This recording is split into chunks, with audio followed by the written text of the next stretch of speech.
हाँ जी, कर्मचारी वीरां भैणां नूं फतेह सांझी करदा। वाहिगुरू जी का खालसा ते वाहिगुरू जी की फतेह। आपां अज जो पिछले दिनां दे विच 3 कर्मचारी रिलीव कर दिते गए सी, 2 देहरादून, एक रामपुरा फूल तो।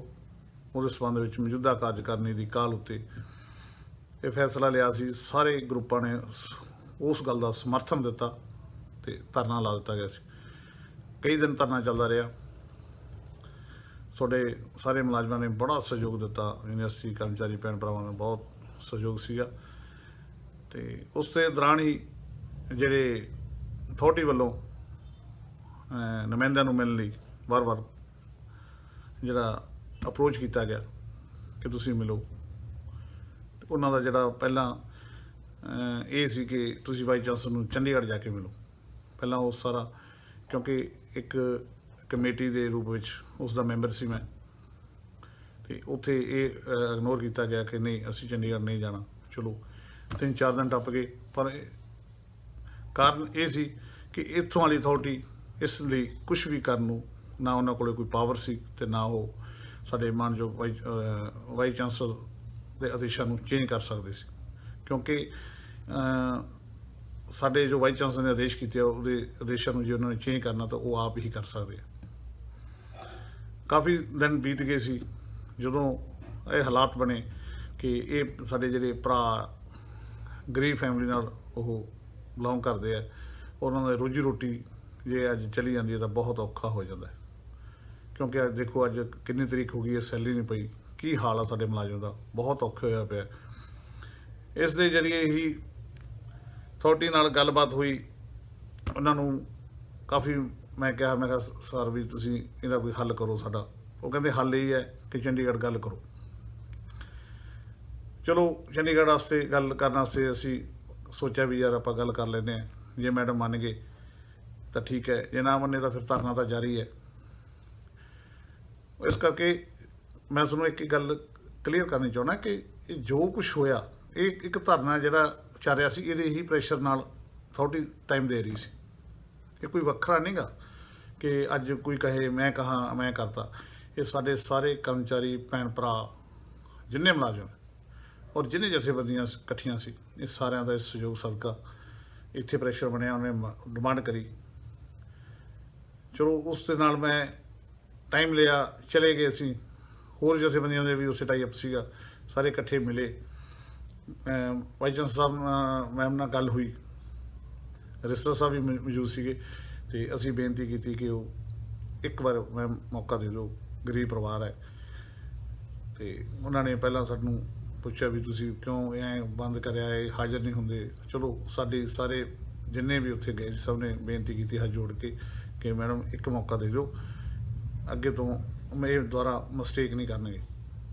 जो एंड ते जो उहदा कंक्लूजन सी कि मैडम कहते भी कोई गल नहीं, क्योंकि जे बहाल भी करना है तो उस फाइल नूं थल्ले मूव होगा, कमेटी राही ही बहाल होने सी। सो उन्होंने उत्थे ही आदेश दिते रजिस्टर साहब नूं कि कमेटी बना के इन्हों 5-4 घंटे रिजल्ट दिता जाए। तो उत्थे मैडम ने कहा कि तुसीं जाके धरना चुका दो, 5-6 घंटे दो, सोनू असीं ऑर्डर दे देंगे। असीं वो मैसेज लेके यूनीवर्सिटी आ गए। किते ना किते मैं पर्सनल तौर पर सोचदा कि साडे दस्सण दे विच भी किते फर्क रह गया, या किते ना किते गैप रह गया, और समझण दे विच भी किते ना किते फर्क रह गया कि वो जिहड़ा मैसेज सी वो जो कन्वे होया वो कुछ होर रूप ले लिया उन्हें। तो वो जिहड़े मसला सी मैं उस तो गेट ते जो मैसेज लगन तो बाद जो मैंने पता लग्या कि ये हर कर्मचारी भैन भरा रिटन मंगदा है। रिटन तो कमेटी तो बाद ही मिल सकता जो ऑर्डर के रूप च होएगा।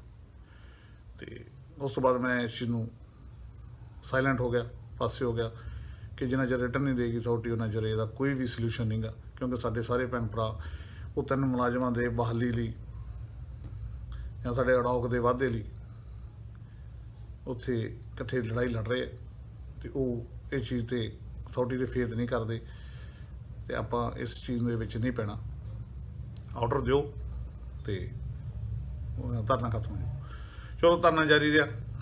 मैं किते बिजी सी, मेरे परिवार च मैरिज सी, मैं उत्थे गया हुआ सी, रात ही आया मैं वापस। ਅੱਜ ਮੈਨੂੰ ਪਤਾ ਲੱਗਿਆ ਸੁਬਾਹ ਕਿ ਧਰਨਾ ਖਤਮ ਹੋ ਗਿਆ। ਅਥਾਰਟੀ ਨੇ ਕਿਹਾ ਕਿ ਤੁਹਾਨੂੰ ਸ਼ਾਮ ਤੱਕ ਜਾਂ ਕੱਲ੍ਹ ਨੂੰ ਆਰਡਰ ਦੇ ਦਿਆਂਗੇ ਬਹਾਲੀ ਦੇ। ਚਲੋ ਵਧੀਆ ਲੱਗਿਆ, ਔਰ ਮੈਂ ਸਾਰੇ ਕਰਮਚਾਰੀ ਭੈਣ ਭਰਾਵਾਂ ਦਾ ਧੰਨਵਾਦ ਵੀ ਕਰਦਾ ਜਿਨ੍ਹਾਂ ਨੇ ਇਸ ਜਿਹੜੇ ਧਰਨੇ ਦਾ ਸਾਥ ਦਿੱਤਾ, ਔਰ ਸਾਰੇ ਭੈਣ ਭਰਾਵਾਂ ਦੇ ਸਹਿਯੋਗ ਸਦਕਾ ਹੀ ਇਹ ਮਸਲੇ ਹੱਲ ਹੁੰਦੇ ਆ। ਤੇ ਉਹਦੇ ਨਾਲ ਹੀ ਜਿਹੜਾ ਦੂਸਰਾ ਮੈਟਰ ਹੈ, ਜਿਹੜਾ ਸਾਡਾ ਵਾਧੇ ਵਾਲਾ, ਉਹ ਸਾਨੂੰ ਮੈਮ ਨੇ ਕਿਹਾ ਸੀ ਕਿ ਸਿੰਡੀਕੇਟ 'ਚ ਜਾ ਕੇ ਹੀ ਮੈਂ ਵਾਧੇ ਕਰੂੰਗੀ ਉਡੋਕ ਦੇ। ਤੇ ਉਹੀ ਜਿਹੜਾ ਮਸਲਾ ਅੱਜ ਹੋਇਆ ਉਹ ਵੀ ਇੱਕ ਸਿੰਡੀਕੇਟ ਦੇ ਸਿਸਟਮ ਦੇ ਵਿੱਚ ਹੀ ਹੋਇਆ। ਨੰਬਰ 3 ਤੇ ਜਿਹੜੀ ਸਾਡੀ ਸੈਲਰੀ ਹੈ, ਤੇ ਉਹ ਮੈਂ ਤਾਂ ਹੁਣ ਉਸ ਕਮੇਟੀ ਦਾ ਮੈਂਬਰ ਨਹੀਂ, ਉਹਨੂੰ ਪਤਾ ਨਹੀਂ ਕੀ ਪ੍ਰੋਮਿਸ ਕੀਤਾ ਉਹਨਾਂ ਨੇ, ਕਦੋਂ ਸੈਲਰੀ ਪੈ ਰਹੀ ਹੈ। ਪਰ ਸੈਲਰੀ ਬਹੁਤ ਨੀਡ ਹੈ ਸਾਡੇ ਕਰਮਚਾਰੀ ਭੈਣ ਭਰਾਵਾਂ ਦੀ। ਜਿਵੇਂ ਇਹ ਮਸਲਾ ਵੀ ਸੋਲਵ ਹੋਇਆ, ਉਵੇਂ ਉਮੀਦ ਕਰਦਾ ਕਿ ਉਹ ਜੋ ਕਮੇਟੀ ਨੇ ਉਹਨਾਂ ਨਾਲ ਕੋਈ ਪ੍ਰੋਮਿਸ ਕੀਤਾ ਹੋਣਾ, ਤੇ ਜਲਦੀ ਜਲਦੀ ਸਾਡੀ ਜਿਹੜੀ ਸੈਲਰੀ ਹੈ ਕਰਮਚਾਰੀਆਂ ਦੇ ਖਾਤੇ 'ਚ ਪੈਣੀ ਚਾਹੀਦੀ ਹੈ। ਤੇ ਮੈਂ ਸਾਰਿਆਂ ਮੌਜੂਦਾ ਕਾਰਜਕਾਰਨੀ ਔਰ ਜਿੰਨੇ ਗਰੁੱਪ ਨੇ ਧਰਨਾ ਲਾਇਆ ਸੀ ਔਰ ਉਹਨਾਂ ਨੇ ਦਿਨ ਰਾਤ ਮਿਹਨਤ ਕੀਤੀ ਹੈ, ਸਾਰਿਆਂ ਵਧਾਈ ਦੇ ਪਾਤਰ ਹੈ, ਕਿਉਂਕਿ ਅਸੀਂ ਉਹ 3 ਪਰਿਵਾਰਾਂ ਦੇ ਜਿਹੜੇ ਨੌਕਰੀ ਹੈ, ਰੁਜ਼ਗਾਰ ਆ, ਬਚਾਉਣ ਦੇ ਵਿੱਚ ਸਫਲ ਰਹੇ। ਸਾਰਿਆਂ ਦਾ ਬਹੁਤ ਬਹੁਤ ਧੰਨਵਾਦ। ਇਹਨਾਂ ਕਹਿੰਦਾ ਸਾਰੇ ਕਰਮਚਾਰੀ ਭੈਣ ਭਰਾਵਾਂ ਨੂੰ ਫਤਿਹ ਸਾਂਝੀ ਕਰਦਾ। ਵਾਹਿਗੁਰੂ ਜੀ ਕਾ ਖਾਲਸਾ ਤੇ ਵਾਹਿਗੁਰੂ ਜੀ ਕੀ ਫਤਿਹ।